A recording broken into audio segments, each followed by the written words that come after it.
আজকের রেসিপির নাম হলো মাটি পোড়া চিকেন ভাপা। তো আমি এই রান্নাটা কিভাবে রান্না করব পুরো ভিডিওটা দেখতে থাকুন। আদা রসুন বাটা, জিরে গুঁড়ো, হলুদ গুঁড়ো, স্বাদ মতো লবণ, পেঁয়াজ কুচি, টক দই, গোটা গরম মশলা, গোটা জিরে, ধনে। আর চিকেনের সাথে সব এই মশলার উপকরণগুলি ভালোভাবে মেখে নেব।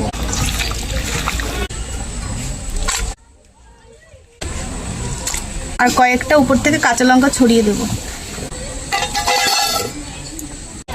এবার টিফিন বাটিটা এর মধ্যে এই তারটা আমি উনুনে বসিয়ে দেবো। উনুনের এই তারের উপরে এবার এই মাটির ঢিবিটা বসিয়ে দিচ্ছি। দেখো বন্ধুরা, তলার মাটিটা একদম পুড়ে আছে।